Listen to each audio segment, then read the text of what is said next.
Okay. Yeah, good morning. Another Tuesday talk with Wally and myself. And anybody else who want to join us that hasn't yet, feel free to mention something in the comment and I'll somehow try to get a hold of you and send you the link. But yeah, we're looking for people who have not. Kind of what we're going for with this show is, me and Wally be like the only mainstay, and we'd be more than happy to, bring on new faces every single week, or no faces at or all. no faces. Yeah, It's either new or none. right. Yeah. So, Do it plus, I alone. really don't know if anybody wants to talk this week because, Really? well, I don't know. There's something to forget. There's some things to forget, and then Right. there's some things to Right. hold on to. But yeah, let's get the bullshit out of the way, shall we? Let's talk about the 7-1 victory over Frankfurt that pushed us on to the final against Rangers. Great prediction there, Tim. Jesus Great Christ. prediction. Okay, so let's start with what you thought about the lineup that actually showed up. Like, basically, let's pull this up. Well, you know what's funny, Tim? I just got back into Philadelphia. I was down south, and I was at a music festival during the match. So I was outside enjoying live music, and I had. Oh, by the way, I went in. There's like lots of people all around. I've got like a American. I have the West Ham United, T-shirt that I love with the like '60s script. Yeah, I think. Yeah, I love that one. So I went in. As soon as I went in, and one guy goes, "West Ham, that's awesome." He wanted to take me my picture because I had the West Ham, shirt on. Yeah. He was a Newcastle supporter. Oh, so still, that's cool, man. Yeah, it was cool. He was like, he wanted to take my picture. I mean, I get that a lot of people want to take my picture, but no. Honestly, it was just, it was cool. So, but anyway, so I was at this music festival. I did not want to hear. I was recording the match, right? Okay. So I had the match recording. I did not want to hear whatever happened, and I told my wife, who's like on Twitter, and she might see something about West Ham. And I told her I don't want to know. I just want to keep it, and we're going to go back to the house. I'm going to watch the game. So then I realized at the festival, I got a little worried because I have this West Ham, and if somebody came up to me and say, "Oh, you guys are awesome," or I'm so sorry," or whatever. Yeah. So, but fortunately, I got through, got back to the house, and I was able to tee it up and started it. And, it looked like we were kind of like probing each other or whatever. but then the Cresswell thing happened with the red card. And I was like, oh, it's over. Yeah. And then they scored pretty quickly. So then what I did was I just watched it on fast forward. Yeah. Sort of like at, triple speed, which is pretty it's pretty amusing to watch it that way. And when they had that rumble, I mean, at triple speed, that rumble looked pretty serious. It was like, whoa, they're like, and then I slowed it down and watched at regular speed. It wasn't, that big of a deal, but at triple speed, it looked like the players were just like rumbling out there. Yeah. But anyway, so the lineup, as far as I said, it was Antonio up top, Lanzini, Bowen, and then Fornals, Rice, Soucek, Soufal, Cresswell, Zuma, Dawson, Areola. That was that should have been. Yeah. I mean, it's an impressive lineup. It's as good as it gets. Yeah. Yeah. That's pretty good. Yeah. But yeah, I was okay with it. I'm okay with that. Yeah. So like I said, that the play that Cresswell, what is it? Just the last few matches we've had 3 red cards basically in the same kind of situation. Yeah. And 2 of them got, Cresswell got. It's just, how does that happen? Like, is Moyes like, I don't know. Do they just kind of like lose their head or something? And well, I mean, we'll never know because Yeah. I can't imagine being in their shoes at that Right. on that stage. Mm-hmm. Short staffed per se. With Yeah. and exhausted and that must be grueling. Right. Obviously with no bench, but Yeah. yeah, I can't picture that. But I mean, honestly, at the same time, I have no idea what the hell went through Cresswell's head now, like Yeah. twice, especially like, fool me once, what I'm Yeah. saying? One of Exactly. those Right. deals, like, come on, Yeah. man. But Yeah. my issue was that, you know, they lied to us, right? Every one of them. Like they kept saying over and over again, even after Leon, like we're gonna give everything that we have. We're gonna give it all. We're Mhm. gonna go to the final. We're gonna do it. We're gonna. Oh. I mean, there's nothing that's gonna. I mean, we're gonna get to the final. It's our thing. I mean, I'm not saying that they never said they were gonna go out and win the final, but they kept Right. saying like, "Look, we're gonna give it our best shot. This is our Yeah. opportunity. And we're gonna do it for the fans." Blah blah blah blah. But then these stupid, piss poor, fucking lazy errors Mhm. like cost us. That's Yeah. not giving you everything. That's not keeping your head focused. That's not Right. doing it for the fans because that's fucking misery. I mean, obviously we can congratulate them and appreciate this whole ride that they Oh, brought yeah. us on because it Right. was, can't complain about that. I mean, dude, like 3 years ago, this was the farthest thing from our fucking minds. Right. Even when they first appointed Pellegrini, maybe it was like, hey, in the future, maybe Pellegrini is Yeah. going to be the one that brings us here, Right. but it was never like we couldn't really see it because it hadn't happened. And Hey, I mean, 2 years ago, I was like planning how do I watch West Ham over here in the championship? I was like, yeah, because we were on the cusp of relegation 2 years ago. So yes, it's a tremendous journey the last yeah, 2 seasons. Yeah. yeah. I just don't. I'm just not one for like. Look, I make the stupid bold prediction every single episode about the 7-1 thing, but that's I apologize for lying to people. But again, I hate it when players do that, and the manager was also saying that. But Antonio was out there saying that.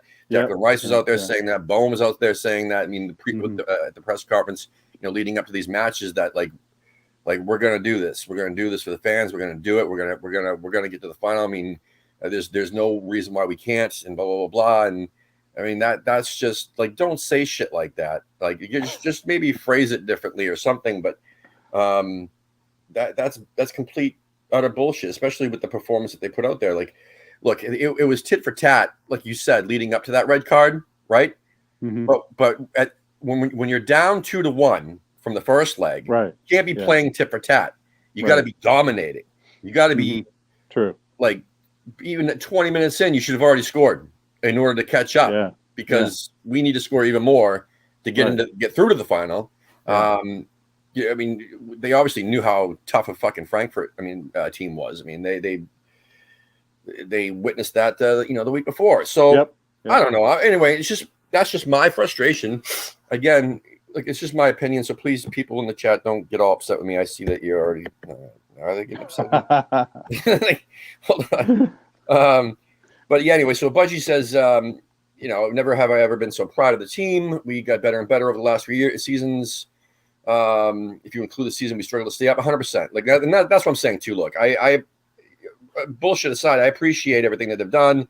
1-0 down, first minute at home. Yeah, exactly. Like, they didn't see that coming.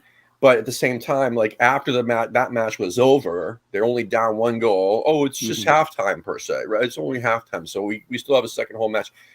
Well, you're down a goal. So that means you got to score at least 2.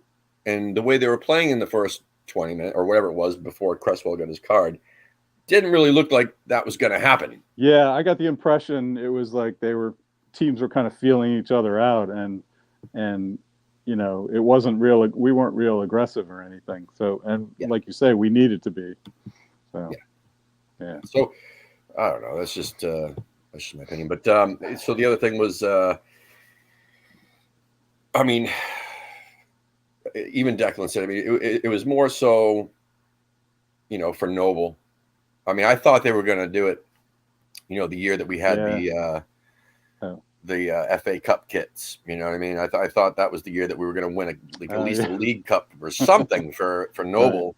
Right. But this was the year. You know, this is the close. But at the same time, I'm pretty sure that he was super pumped and happy in retrospect with that run, because he'd never really gone on that type of run before. It's a phenomenal run, and how those away games in Europe and not Astragugu and all that other stuff that he had done. No, I mean, you know what I mean? Like he did play European matches when we got in through the fair play, years back. But this was a big deal. And dude, they could have friggin' beat Rangers, man. That's what kills me more than anything else. The fact that Rangers is the team that got in. Now Leipzig, I don't know. But dude, we at least had a shot against what a great matchup that would have been. Oh well. I had to get that out of the way first, because that was what that was the first thing that happened. That's why I didn't see any problem going. Love Deck's interview. Yes, exactly, Gaza. So that interview that I was referring to after the match, where he was saying that he was most gutted for Noble. That's a true leader right there, and hopefully he doesn't go to United, and hopefully he stays our captain or becomes our official captain. But yeah, fuck that. All right, it's on to Norwich. So that was close with my prediction. 7-1. Yeah. It was 4-0. I'll take that any day. Well, I had the same problem again. I was driving back from the south all day, and I couldn't watch the match, so I had it recording, and I got home, and I hadn't heard anything all day. Then I checked my email just to, because I've been driving. Yeah. And there was somebody had sent an email, and it had the score in the subject, and I saw it. I was like, okay. But I was like, oh, okay. So I was pretty relaxed watching the match. Yeah. But I did know what the final score was. So all I had left was to see who actually scored. So that was the only surprises. I thought it was going to be more difficult. I really thought it was going to be more difficult than West Ham made it look. But they, 4 goals. That's pretty impressive. And Benrahma, man. Yeah, how about that? His second goal was beautiful. The one typical West Ham player right there. Like he'll put in a shift like that and then disappear for 4 matches but no, I mean that's what he's capable of. We all know that. And Antonio banged one in, and Lanzini. And there was a disallowed goal from former West Ham player Sam Byram. And he was a center back, right? He was playing center back. He was right back. He was right back? Yeah. I thought he was playing or left back. One or the other, right or left. Oh, okay. But yeah, he was a massive prospect, and he had some really good seasons in Championship for Leeds, and then we signed him, and he he got injured, I think. Yeah. One of the things was he was injured for us. It was kind of cool to see him playing. And if anybody was going to score for them, it would have been, I guess. I mean, we needed that severely. Oh, yeah. I mean, it was a thoroughly dominant performance. We did dominate possession. We had 63%. What else here? They had more corners than we did, but that doesn't mean shit when you score 4 goals. So we dominated. I mean, their keeper, I thought, was just atrocious. He just kept screwing up. Like for Antonio's goal, I mean, I don't know what happened there, but Antonio just had to tap it in. I don't think he had, I'm sure Antonio had like a celebration keyed up, but because the goal was so easy, he was just like, oh, screw it, I can't. Tim Krul's like 74, isn't he? Something like that. I mean, is he? Yeah. I don't know. Yeah.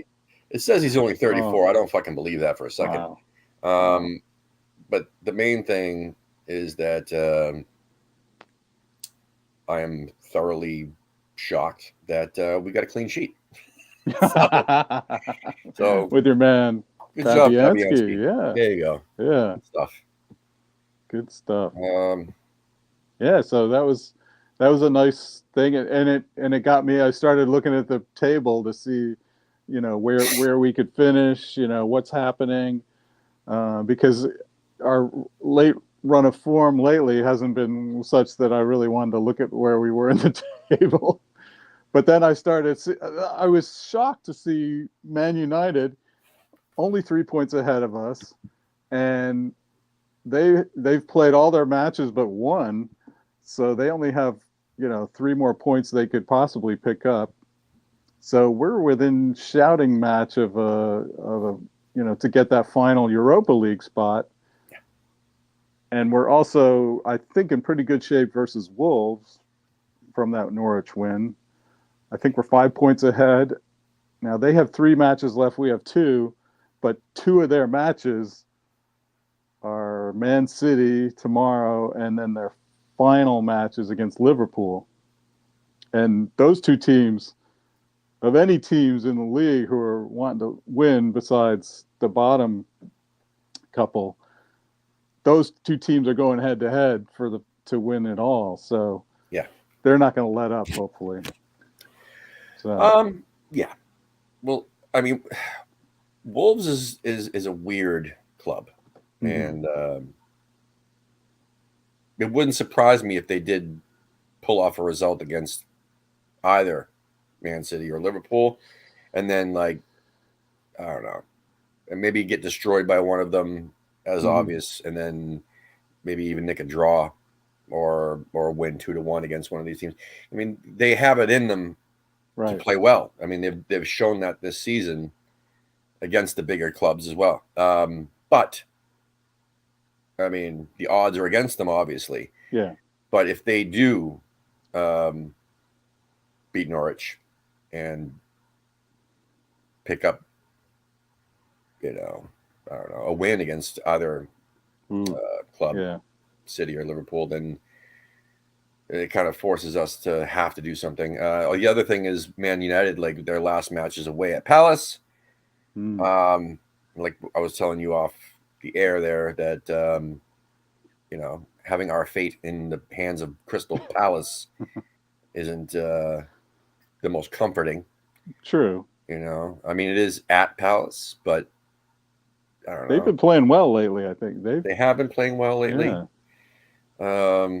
They've actually, they beat Southampton and Watford, and drew against Leeds in their last 3 matches. The 2 before that, they lost 1-0 to Newcastle and 2-1 to Leicester. So even still, those are only 1-goal losses against pretty decent clubs. So they're performing well, but it's United, so you never know what you're going to get, man. I mean, United can go out there and fucking thrash them, especially last match of the season, especially when it comes down to them playing in Europa or playing in this Ten Hag or whatever the hell his name is, want to coach a team that's playing in the Conference League next year. Yeah, right. Oh, that would be Super hilarious. League, maybe. I would laugh so hard if we got the final Europa League spot and United had to play in the Conference League. That would be hilarious. Yeah. That's hopefully that motivates our players, we could send United into the Conference League. That would be just hilarious. All right, let's go to the chat real quick. Crichton says top 7 finish, most impressive. Get a few more signing. Top 16 back of the net. Yeah, so I hear what you're saying. 7th would be okay. Obviously, yeah, I'm not gonna complain about that.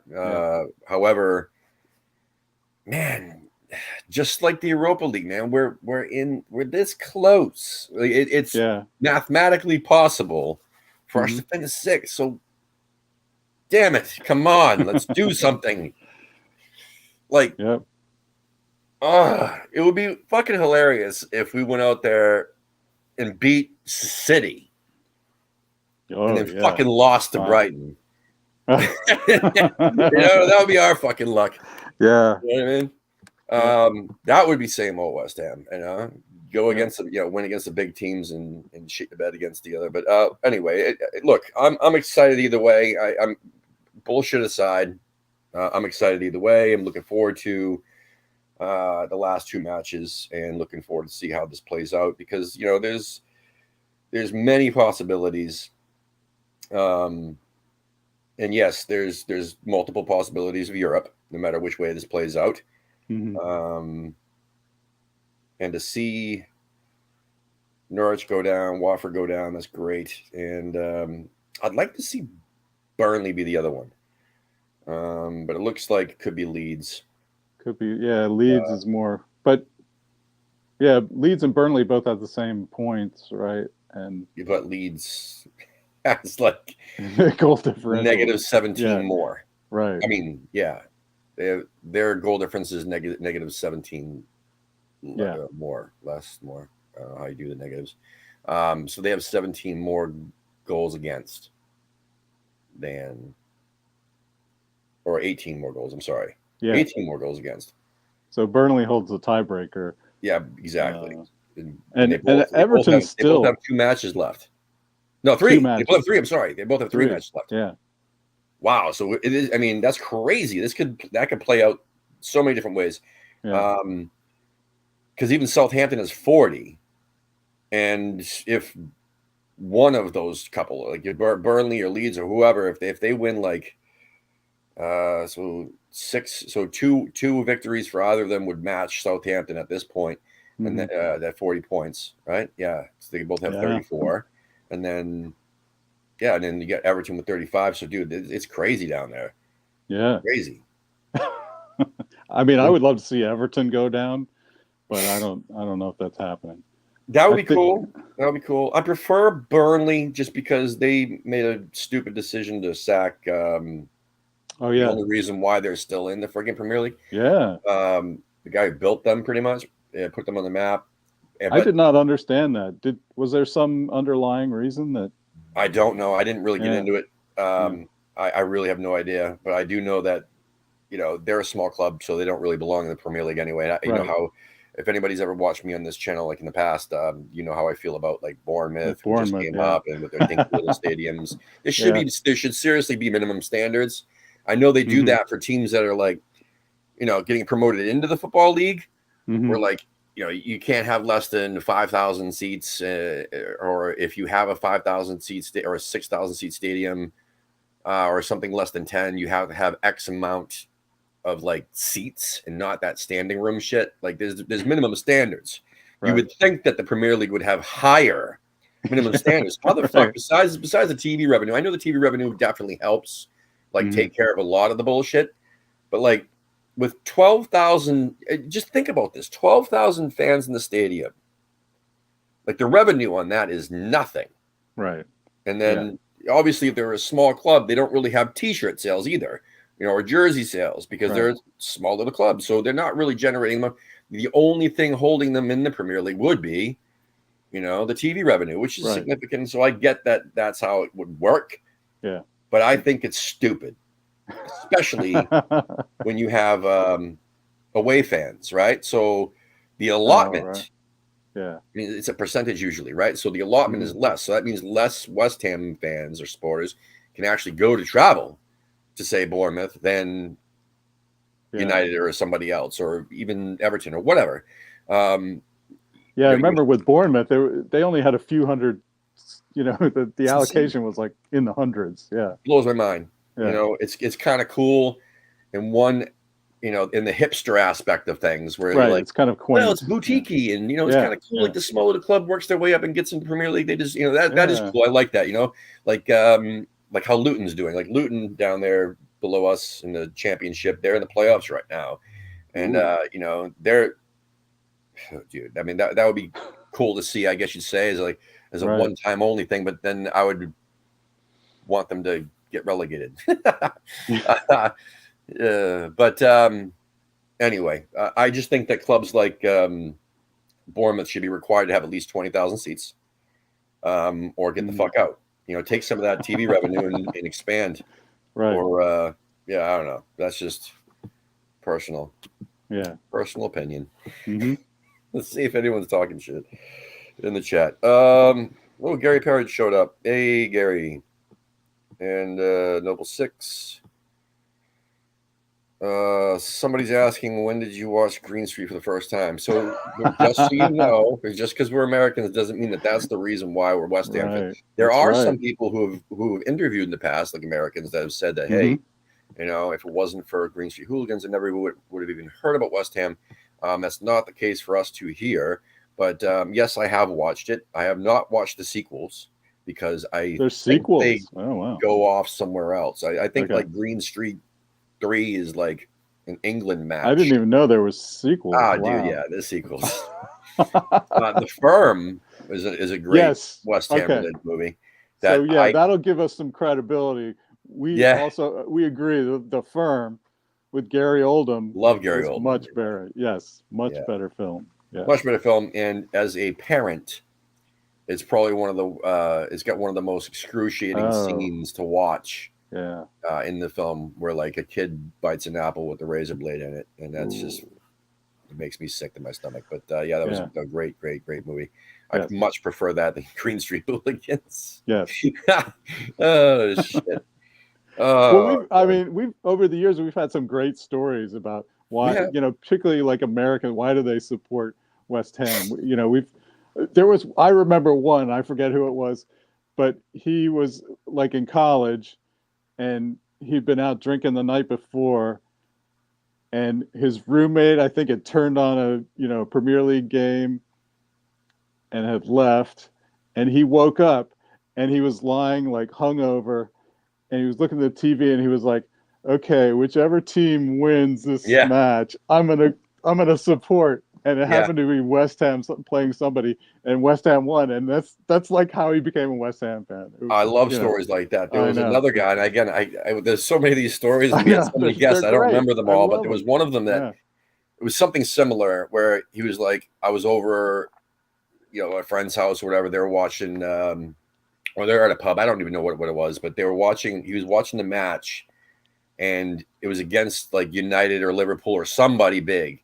And just so happened that West Ham was playing, so he was rooting for the underdog. So he was rooting for West Ham just because he didn't want the bigger team to win. Yeah. And then I guess West Ham either drew or won the match, and because of that, he started following West Ham and became a West Ham supporter.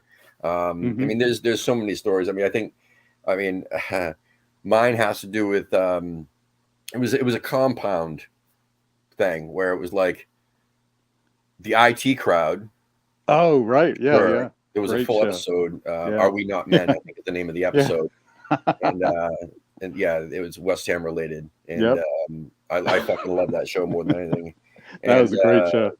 The other part of it was, I'm a Mac person. So the only sports game that I could find that wasn't like, backyard baseball or some kiddie cartoony game was Football Manager, and back in 2010. And I just loved the fucking logo and the colors of West Ham United. They were in the Premier League at the time, so I started following them in real life, and that was the season. So I started following West Ham halfway through the 2010-2011 season, and I'd already knew about them because of the IT crowd, but like what I really started following was then, and they ended up getting fucking relegated, obviously. So, and then it was just the thrill of the hunt the next season. Of like trying to find the matches on, at the time it was Fox Sports Plus. They would randomly have a championship game, and sometimes it would be West Ham, or I'd have to go onto some foreign website to try to, stream the match. But again, there was nothing more exciting than having my laptop on top of my fucking dresser. It was like whatever, the internet was shitty at the time too, and I was watching the playoff final, the championship playoff final against Blackpool, and these ads kept fucking popping up, and I kept having to stop the ads and stuff. But that was the thrill of the hunt. Was great, and that season was just fantastic. And it was, at the time, there was no better time to be a West Ham fan. Was watching them dominate championship, and then they tailed off at the end, and then they barely made it in there. And then finally they finished third, And then watching those playoffs was fantastic, and that playoff final was just doing that Vazte goal went in. That was great. But yeah, I mean these stories are always fun. I know. And yes, but generically, yes, we have heard that it was something as simple as watching Green Street Hooligans, and they were or other things, or family or whatever, or we got a lot of expats over here in the States, and then they end up brainwashing. Well, we had that. Remember when you guys first started the channel? There was a young kid from Austin who would watch, and I forget his name, but Gabe. Yeah, that's right. And his story was that he had a neighbor who was an expat from East London, and he thought this guy was the coolest guy ever, and he was a massive West Ham fan. So that's how Gabe became a West Ham fan. Just from just the coolest guy who is an East Londoner. Great stories like that. So yeah. I mean, again, that was the thrill of it all. I mean, interviewing all these different, especially the Americans, ask, the first question that we would ask them was, how on earth did you get in West Ham? And then to hear those stories, that was very exciting. So speaking of, if anybody watching this is an American that we haven't interviewed yet, we'd be more than happy to bring you on and interview you and share your story, because that was the fun of it, man. Hearing all these different stories. And also anybody who wants to host one of these shows or be a guest on one of these shows or any of that, come on over. Also, if you haven't hit the like button yet, I mean, this show's not over yet, but if you haven't hit the like button yet, please do, of this video. Also, if you haven't subscribed to our channel, please do. We've been stuck on 1,450 for the last 6 months. It keeps going up to, down to, up to, down to. And, well, YouTube's fucking algorithm sucks, first and foremost. Secondly, they automatically delete dormant accounts, like from our subscribers. So every month we'll lose like 2 or 3 people. I see. That are just not using YouTube anymore or haven't done whatever. So it would be helpful if you could help us. Dude, I've been wanting to break 2,000 for a while. It's not going to make any difference, really. It's just a cool number.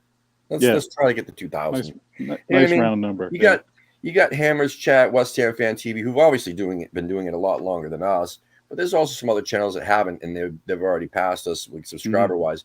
But they have like tens of thousands of subscribers. We have 1,400. Like, there's got to be more people who can just hit that subscribe button for us. So please do. Yes, please. Anyway, enough of that. What do we have here?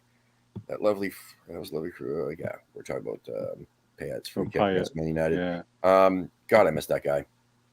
What the hell? Bruno Fernandes. No thanks.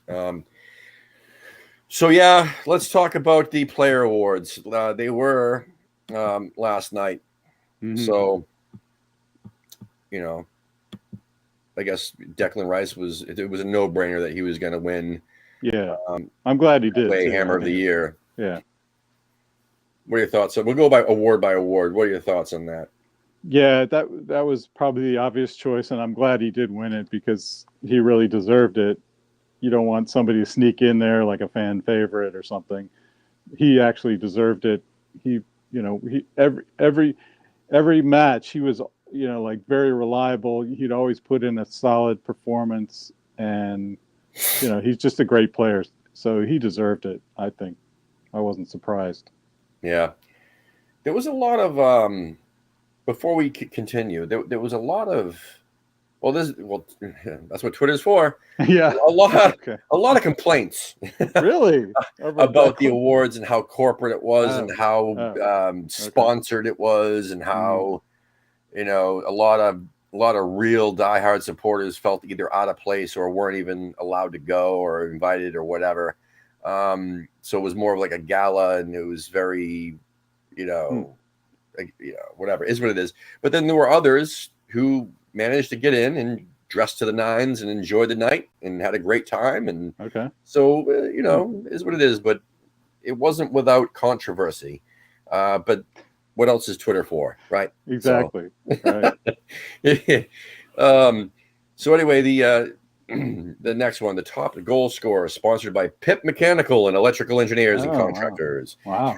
Fucking Jared Bowen, 16 goals this season in all competitions compared to Michael Antonio's 12. Well, there you go. I mean, it was the Players Player Award. Players Player. So he was top goal scorer, but also won the Players Player of the Year, sponsored by UKG Unlimited or Limited. Jared Bowen. So his teammates voted him the Players Player. Now, what do you think about that one? I mean, shouldn't that have been Dawson? Right? Oh, I don't know. Yeah. Well, Bowen played more matches, didn't he? Yeah. Top scorer. Dawson. I don't think he was starting regularly at the beginning of the season. No, you're right. Yeah, but maybe he was starting in the Europa League or the Cup matches. So, but Bowen, phenomenal. I didn't realize he'd scored 16 goals. Wow, all competitions. That's pretty darn good.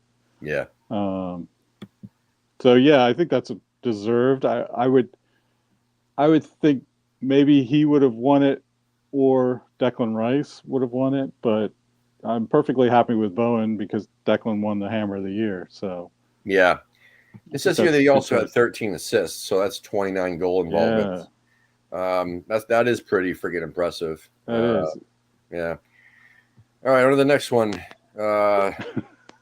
Sponsored by Sky Cloud. A little bit corporate here, right? You know what I'm saying? So you got to make your money, right, Sullivan? Yeah. And that's right. So the Lanzini goal versus Palace. That was beautiful. That was beautiful. That was a beautiful goal. We had decent, exciting goals this year. I mean, I can't complain about that one. How are you? Hey, Lee. Do you mind if I jump in for a minute? Hasn't this guy already been on our? Seriously, you don't follow the fucking rules, Lee. Ever. Like, Jesus. I don't follow rules. Rules are for suckers. Rules are for no, I don't follow them. All right, Lee. Yeah, well, Lee will definitely help us fly through the next 23 minutes. Yeah, right. Yes. Okay. All right. So your thoughts on the Lanzini goal? That's where we're at. Deserved in terms of the goal itself, but I actually voted for Yarmolenko for sentimental reasons. I mean, I just thought, the circumstances were such that goal was huge, sort of in a geopolitical sense, even though the Lanzini goal was better. I don't remember what the other goals were that were up for it. So Yarmo against Villa is the one I voted for because that was his first for a while, and that was the first he scored after Russia invaded Ukraine, and he just had that total sort of meltdown collapse afterward. And, and I mean, it was a fine goal. It wasn't a special goal per se, but it was the circumstances of it that made it special. So. Well, that's the thing is that I don't know how they fucking compile this because I don't think it can't be a fucking fan vote. I mean, obviously fans are more sentimental, whereas common sense says best goal should win the award, right? Not the most sentimental goal. So technically, this probably was the best. Absolutely was the best goal. Yes. Yeah. So on paper, but then, like you said, Lee, like if this is going by. I don't know. Like, wasn't it Gnome who we had on last week said that he was voting in this? He did say that he had a vote in this. So I don't know if it's like a writer's thing or how you get a freaking vote. Somebody in the chat, please tell me how one could get a vote. Well, I think they sent out like a Twitter thing, right? Well, the fans. I don't buy that. I don't believe that. There's you no don't think way that they would a Twitter poll. Right. No, but you can vote in it for this upscale gala. But there was voting on the website for fans. Oh, was it on the Was it on the website? Well, yeah, that's how I voted. Corrupt.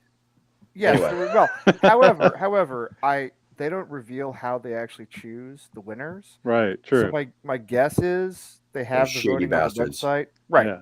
My guess is they have the voting on the website to make the fans feel involved. But they probably take it into account. But I'm thinking somebody just chooses.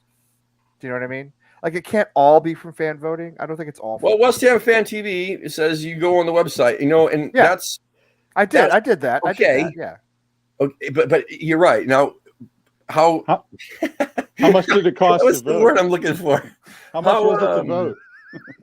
I don't know. I think it's corrupt. I don't know. To my great surprise, it was free. Free? Although that's what I'm saying. They should, knowing Sullivan, they should have charged for this. Yeah, they should have. Sullivan hologram pops up and asks you for a donation. That's what happens. We need money to re-sign Declan Rice. Yeah, he's like Princess Leia in Star Wars. He comes up and he's like, "Oh, please, Governor." Yeah. just a halfpenny, Governor. No, it is free, and you if you enter your email address, which I have an account with the website having bought so much. I don't fucking believe it. I don't believe it anyway. But either way, look, he did deserve the goal of the season. I think goal of the season for sure. I think obviously Declan Rice for Hammer of the Year, 100%. We all said that. I mean, we had our own personal favorites. Yeah, except we all even asked in the chat room every single week, leading up to this, saying, "Hey, we all know Declan Rice is going to win it, but who would you like to see win Hammer of the Year?" Yeah. But that's more of this one, which would be players. So if it was a fans player of the year one, that would be it. And I can't argue with the players player for Bowen.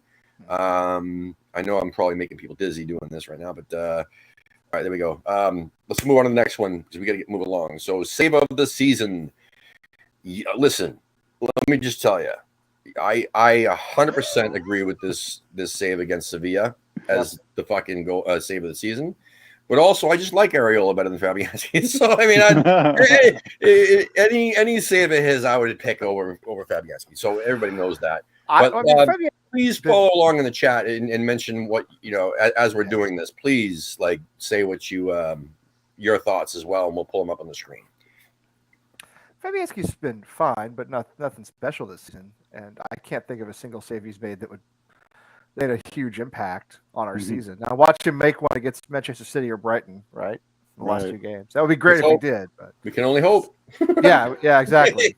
We can only hope. It's very important. It's They fucked up our opportunity, or they fucked up our chance of going to beat Rangers in the final. So they have to do something here, because again, Wolves have we talked about this earlier. Wolves have 3 matches. Sure, 2 of them are against Liverpool and City, and 1 of them's against Norwich. But if they win 2 of those, we're in trouble. You know what I mean? It could be. The problem is that because there are odds against Brighton away, and then fucking City at home are not good. And then obviously having our fate in Crystal Palace's hands, because again, if United go and fucking and beat Palace away, then we have to win both games. Yeah, we have to get 6th. Yeah. Mm-hmm. The problem with Wolves is that their last game is against Liverpool, and the title could be decided by then one way or another.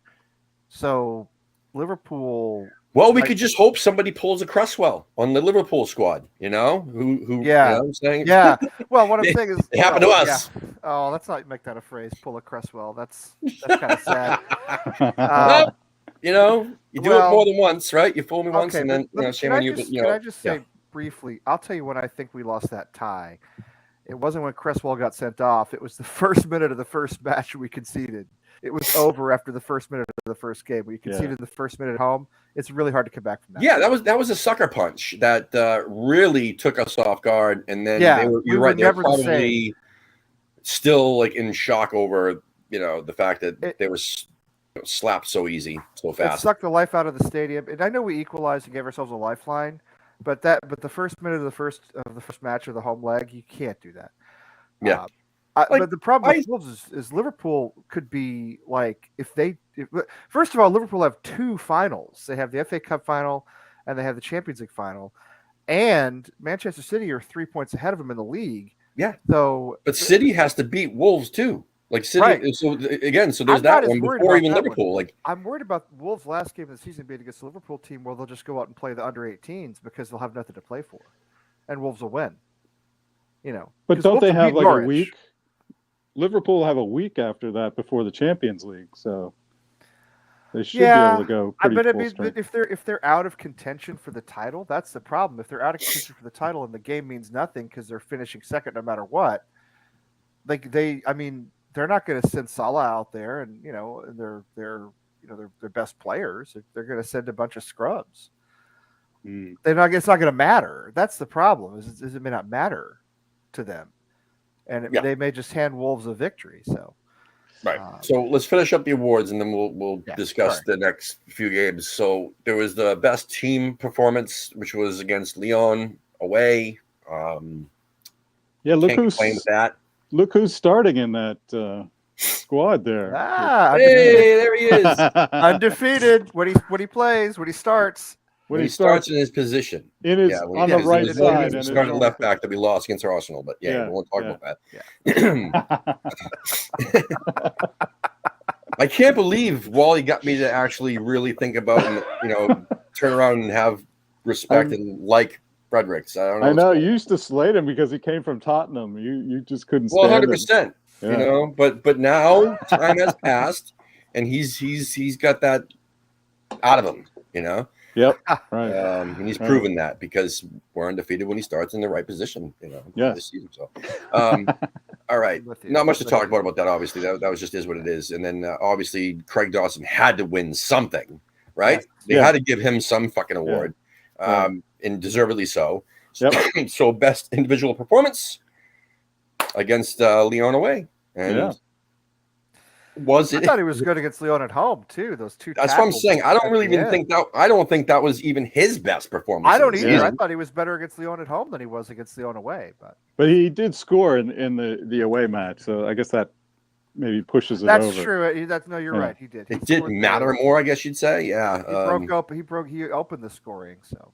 Yeah. The dude just deserved a fucking award. He did. That's all there is to it. I'm glad. They could have slapped on any fucking title for the match. You know what I mean? Yeah. It could have been picked any match. I'm glad Bowen and Dawson got awards basically, along with Declan Rice. So Noble had to win one too. So the Players Project Award. It looks like he picked up that one, whatever that means. I don't even know that was an award before. I think they just needed to give Mark Noble an award, which is fine. Well, it says it was launched in November 2018. The Players Project is the most ambitious and integrated community program ever created by the Premier League club. Really? Okay. Apparently, according to the British press. The West Ham press.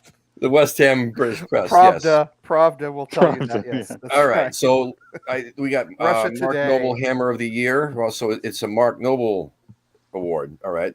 For Ben Johnson for the Young Hammer of the Year.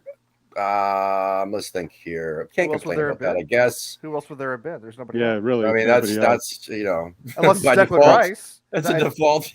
Unless it's Declan Rice, who is roughly the same age, I think. The Dylan Tombides Award. So rest in peace, Dylan. Goes to Sonny Perkins. What is this award? What does this award even mean? All right, so. Yeah, he enjoyed it. Yeah, great for him. All right. So what is the award though? It's an Academy thing, isn't it? Yeah, it's probably the Academy. I guess it's Academy player or something. Well, you know what? He did have a phenomenal fucking season, but so did everybody else on that squad. Yeah. The under 23s. They could have given it to the whole team, to be honest with you. Just the under 23 team wins that award. But anyway. They could have given it Yarmolenko. He played for the He did. He scored a few goals for them. Yeah, he scored. He did. It's true. And hey, here we go. Back down to the sponsors. Hey. You're right, Tim. There was a lot of complaining on Twitter about how corporate the event was. But listen, I know we're talking about a Premier League club here, okay? But you and I have some experience with trying to run a professional sports organization. And you take any and all money anybody will give you. Whoa, you know what I mean? Hold on.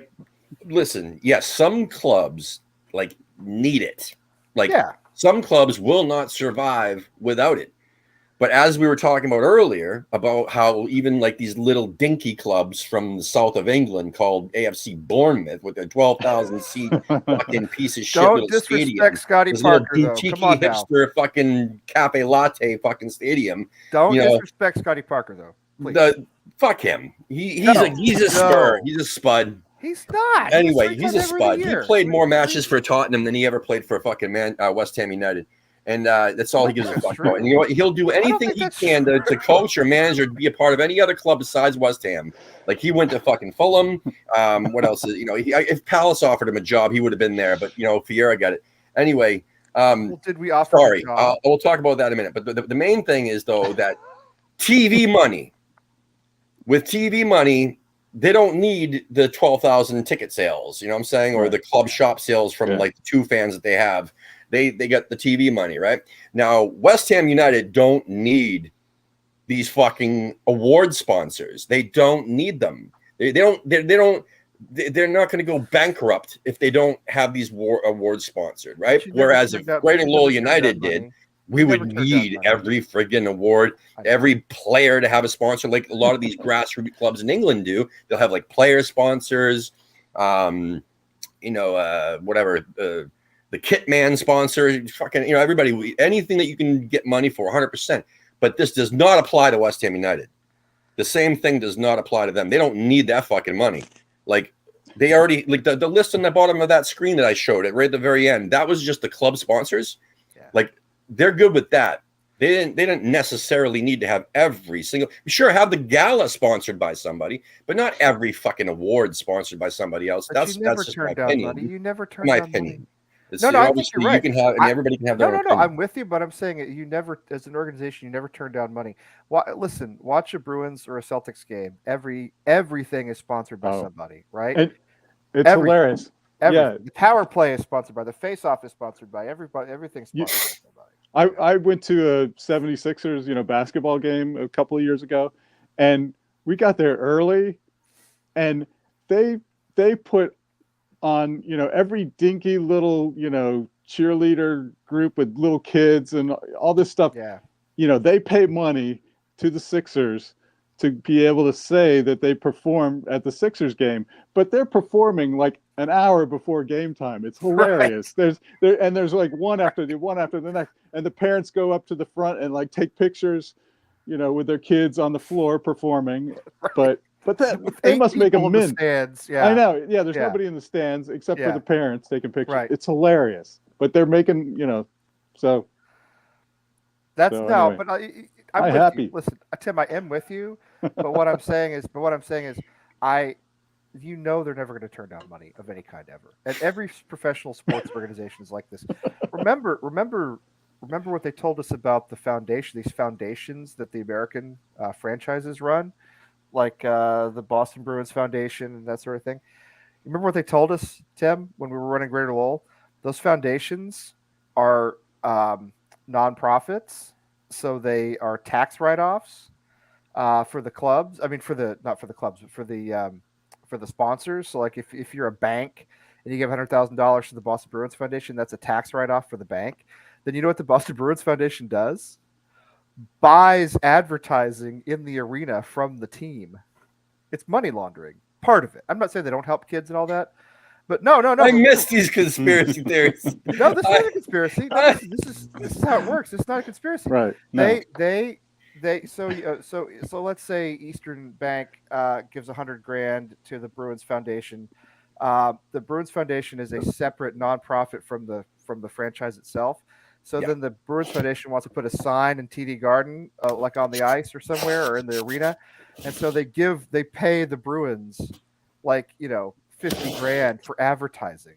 So it's just money laundering. That's all it is. Right. And I know, and I'm not picking on the Bruins because I'm a big Bruins fan, but and I know they do good work for kids in the community and all that. But part of it is just pure money laundering. So, and I'm sure there's some of that with West Ham too, but they're never going to turn down money. You know that. David Sullivan never going to turn down money. Yeah. He won't spend it, but he'll take it. Yeah. I'll take your money, but I won't plow your driveway. That's David Sullivan.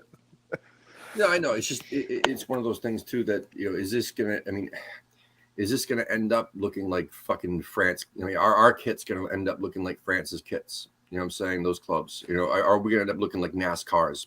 NASCAR or a European hockey team. A European is hockey it gonna? team, yeah. I mean, I know. Look, I think it was maybe 5 years ago is when, maybe 5 or 6 years ago is when even EFL Championship and a lot of the EFL clubs started like adding sponsors, like more sponsors, like above the numbers, below the numbers on the back, on the ass of the shorts, and then obviously the kits. Like the training kits will have different sponsors than the actual kits, and it just expands and expands. And well, one of our shoulders will also have one now too. It's just it keeps going, and then it's going to look like a fucking billboard. I mean, obviously that's what Sullivan would love, 100%. No, I get it, but I'm just saying that with the amount of money that they generate worldwide. West Ham is a big fucking club. It really is massive because again, we've sought out to prove that when we first started this channel. Is showing that there's so many West Ham supporters all over the world that buy this stuff. Like we're all kitted out. Our closets are all, we got West Ham shit everywhere. The point is that they don't need to individually fucking have sponsors for every damn award. They could have just had a sponsor for Gala. And then had the club sponsors have a billboard with the club sponsors on there, but it's tacky, isn't it? Really, it's tacky. It's extremely tacky. It looks cheap. But you're right. I wouldn't expect anything less. I guess you'd say, from Sullivan. Other than maybe a gift bag with some, lingerie from Ann Summers and fucking some dildos from his shop. I don't know. A vibrator for everybody in attendance. Yeah. In the shape of something. Yeah. It looked crossed vibrators. Yeah, crossed dildos. Yeah, there you go. Not sure how that would work, but anyway. Oh, sure. If there's money, Sullivan will find a way. Yeah, exactly. Yeah. So there's a couple people that want to bring up a couple transfer things here. I know that this is one of them. I saw another one earlier. I'll scroll up if I can. So apparently, we're looking at this shithead that we already looked at a couple of years ago and just kept getting denied by because the guy didn't really want to play for us. So I want him. Let's talk about Tarkovsky too. Some idiot fucking went on. I saw on, I think it was Paul Robinson, some former goalkeeper idiot that got relegated. He was literally the last keeper for Blackburn before they got fucking relegated from the Premier League and never come back. So he's the Fabianski of Blackburn. He says, look, Everton will struggle to get him. I know that West Ham have looked at him in the past. We know how badly they need a center half, so it's a no-brainer. Let's get fucking Tarkovsky, a guy who's on a club that's almost getting relegated, who leaks in goals like fucking crazy. And so we want Pope, who apparently, or looked at Pope, who is on that same fucking club that is getting relegated or close to getting relegated. So yeah, let's just pick the whole fucking defense. Let's buy the whole defense of a club that's going to get relegated. I mean, sure, it's worked with Areola, who relegated Fulham. It's worked with what's his name, Fabianski, who relegated Swansea. But I remember we were looking at fucking Mawson. Remember, a couple of years ago, we were looking at Mawson, who got relegated from Swansea, and then he got relegated again from fucking Fulham. Did he? Did Mawson get relegated? Didn't he go down with Watford, or did he not? Dawson get relegated too, but again, like Fabianski again. But we were going to spend a lot of money for. Why the fuck do we target these people? Shouldn't we be looking higher if we're looking or planning higher, looking higher? Why not? We want to build this. We want to build for the future. Okay, we want to grow. We want to build this club into a European club. That's what Moyes wants to do. Then why the hell are these names even coming up? Why not go back to the championship, which has worked pretty well for us? I think relatively well. Now, to be fair to Burnley, I don't want Tarkowski. Oh my god! Yeah, I almost had a heart attack. Why? You said let's go back to the championship. No, for players. It's worked out well for us in the past. No, to recruit players. Let's get relegated. Yeah, let's. No, to recruit players, not to play. To recruit players. Sorry, that's too early in the morning. Back for that. to like Bowen, for instance, came from Hull, right? So Bowen. Sorry, no, I didn't mean to. Sorry about that. Burnley, to be fair, and I don't want Tarkowski because I don't like his attitude, but they've only allowed. He could have 49 come to us, goals. and he didn't want to come. And Exactly. Keithia, whatever the hell his name is, didn't want to come. they've only Lingard allowed- didn't want to come. We shouldn't. These Yeah. names should never come up again. Once a player doesn't want to come, they had an opportunity, and they don't want to come to this club. They should never be on the. They should never be brought up again, right? I wholeheartedly agree. Oh, they changed their mind. No, they didn't. When we needed them, we wanted them. They didn't want Yeah. to come, and now they changed their mind, and that was okay. No, fuck them. We move on. So Lacazette is another dipshit Yep. that pops Let up him from time to time. Yep. Fuck him. Who's the other dip that keeps coming up? I don't want another Sebastian Aller moping around, walking around. Ben Brereton Diaz from Blackburn. I absolutely would love for us to sign him, and that's a championship player that we're talking about. That you were talking about. Like Yeah. someone who's in the championship who actually scores goals, who actually does a good job, who didn't get Blackburn relegated, didn't get Fulham relegated, didn't get all these other clubs that have been relegated. You know what I'm saying? He's on the up. He helped that club. Yeah. He's what kept them afloat. Let me just say the one thing I'll say about Burnley. I don't want any of Burnley's players, okay? But to be fair to Burnley, they've allowed 49 goals this season. That's actually a pretty low number compared to most of the clubs around. We, for instance, have conceded 46. The problem is they don't score. They have 32 goals, which I think might be just about the. Other than Norwich, that's the lowest number in the league. But I'm with you. I don't want players who have rejected us. I want players who want to play for West Ham. We've learned this lesson before, a lot of times. So you ask a chick out on a to come date, here. and she says, "No, I'm not interested." And then a year goes by, she gets used up, and then she comes back and says, "Hey, you want to go out sometime?" And we're like, Gets addicted to meth. She gets addicted to meth. She comes back. Seriously. This is all she's shriveled. missing her fucking teeth. She's got spots all over her face, and then she says, "I'm open for business." She walks And up to I'm the like, window of "I'm your all car. set, honey. Thank She walks up you." to the window of your car. Oh man. No. Yeah. No, you So- don't want that anymore. No. I don't know. Listen, the only thing good about North London is Charlie Walsh. So I don't Yes. want, What a I guy. don't want We love Wikipedia Charlie either, or Walsh. whatever the fuck his name is. So, We love Charlie Walsh. Yeah, we do. you know, We do. so Yeah, exactly. You know what? No, I don't want. It's not- Listen, we learned our lesson with Sebastian Aller. Okay, a good player who went off, and when he wanted to play, he was really good. When he didn't want to play, and I'm not talking about when he wants to play for Ajax, he does really well for Ajax. Fine, great, that's fine. That's great. When he was with us, he didn't want to be here. Did not want to be here. Had no interest in being with West Ham, and had no interest in playing for us. Scored a few goals, but mostly was a waste. Yeah. And I don't want guys like that. I want guys who are good in the room. I want 11, Craig Dawsons, right? I want 11 guys. I want 11 Pablo Fornalses, Right. guys who love West Ham, who love the club, and want to play for the manager and want to play for their teammates, and are good players, obviously. But Yep. 11 Jared Bowens, that's the guys we want. I there's don't plenty want, of that down in the championship. there's But not tons just of it. championship. There's plenty of players like that abroad too. Yes. I mean, we Yes. don't. I mean, I'd rather have a championship player than somebody from abroad, obviously, because English football is just a completely different animal. I think obviously. they adapt better. Takes a little bit more time, to adapt or settle in. Yeah. Takes more time, but I don't know. Wally, is there any names that we've been linked with lately that interest you, or Oh, are you Would putting you want me a on the second spot? favorite? Yeah. I haven't really been watching that. I want to finish the season before I delve into all the names that are being linked to us. So, nobody's. Yeah, I think we need like a quality striker though. Probably a decent left back. Yeah, so left And, back. I love Crest, but I mean, Yeah. I think it's time. yeah. But yeah, I can't think of. Yeah, I don't know offhand. And we need Ryan Frederick signed again. That's what we really truly need. The kid that's tearing it up at Hull, by the way, Cameron, his name is Keane Lewis Potter. Yes. I Um, also think Ollie Watkins would be a good signing for us. But to be honest. looking at his picture, Yeah. he actually looks like he has a Tottenham fucking haircut. So it looks like He's out. look at that Bad fucking hair, man. Go. By the way, Scott Parker only made 50 appearances for Tottenham. He made 113 for us. So don't rag on Scott Parker. Okay, Don't always believe you everything.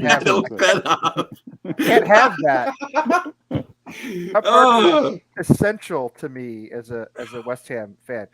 What about Ivan Toney? People say Ivan Toney's 26. Listen, I told that as a joke fucking 3 years ago. I think I had Gio on the show or somebody was on the show with me, and I was doing some fake fucking transfer news. Like I literally before the show went on to fucking Football Manager and just like picked fucking 3 names of players that like do good and stuff like that.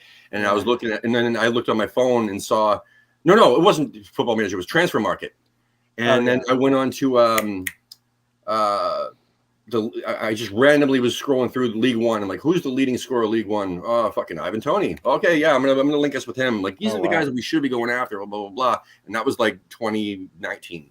And and sure enough, he's been fucking phenomenal. But that was a joke. Well, he's got 12 goals in 31 appearances this season, which is, to be honest, a pretty good return. Mm-hmm. I mean, I would.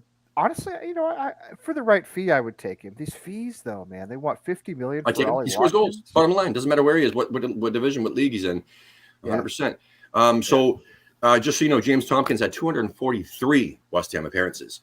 I love Tompkins. You don't have to convince me about Tompkins.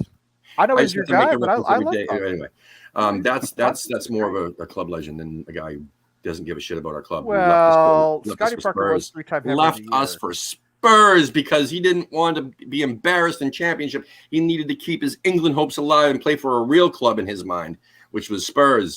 Fucking asshole. He could have gone to any fucking club. You know who else went to Spurs? Martin Peters went to Spurs. And Bobby Moore, like 3 times, made transfer requests to go to Spurs. So just be careful, is all I'm saying. He didn't.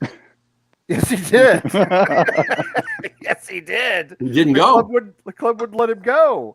Exactly, because he was drunk. That was back. He was drunk when he put in those transfer requests. He wasn't thinking straight. Oh man. It's like Jermaine Defoe, man. Jermaine Defoe can go fuck himself. He went to Tottenham. Anybody who went to Tottenham can go fuck themselves. I agree with you on Defoe. Well, this video is not getting monetized, by the way. Just so you know. We're not going to get our 13 cents for this video. Jermaine Defoe is a good dude, though. I mean, as a human being. What else can I say that can get us fucked? Anyway, you know what? Actually, we're way over time. What else? We are. He's on the show. So 7 minutes. 7 minutes. Come on. I know. I'm just fucking with you. It was actually kind of fun. So, but listen, we do got to go because I got laundry to do, man. I got all these chores I got to do on my day off. That's why I pick Tuesdays. So I always get Tuesdays off, but then I got like life stuff to do. But anyway, Wally, thank you so much for joining me. Yeah, pleasure. Lee, as always, thanks for popping in. Thanks for having me on. And everybody in the chat, please, if you haven't hit the like button on this video, do it just so that people will know that we exist. And if you haven't subscribed, please do, because we've been stuck on 1,450 subscribers for the last 6 months. It would be kind of nice to break 2,000 at one point. Like, I know we're not West Ham Fan TV and Hammers Chat and all those other big ones with the tens of thousands of subscribers, but hey, we're West Ham too. And it would be nice if, you like and subscribe to our channel to kind of show us, that you half give a shit. What else? Yeah. So Lee, when's your next show, buddy? Oh yeah. I think we'll do one Wednesday tomorrow night. I think it should be fine. All right, I don't see any problem with that. Should be okay. Cool. Yeah, awesome. Yeah, should be good. Cool. Yeah, some big stuff coming up, and it would be nice to hear the opinions of some people about what we got coming up, because again, there's so many different mathematical possibilities, whether it be 6, 7, or technically even 8. That could happen if Wolves just all of a sudden fucking go on a rip and tear and get 9 points. You know what I mean? It's a scary possibility on paper possible. I think Wolves will lose to Man City, but again, that Liverpool match, the last game of the season, if Liverpool are out of the league, out of contention for the league. Here's what's going to happen. We're going to beat City 7-1. Oh, God. And then Wolves are going to beat City. And then it's not going to be a thing. And then by the Wolves' last game of the season, Liverpool will already have won the title. So Wolves will beat them anyway? Right. Yeah. And then we'll be fine. So Yeah. But my worry again is just Palace, man. Palace has got to fucking beat. Look, Manchester United are really in crisis right now, and it's entirely possible that Palace wins that game. The Palace are in good form. I mean, that's a real possibility. This is not. It doesn't have to be a miracle. It just has to be a decent performance by Palace. All right, 7-1 Crystal Palace. That's my prediction. Nice. All right, everybody. See you soon. Make sure you watch Lee's show tomorrow night, and yeah, we'll see you next Tuesday.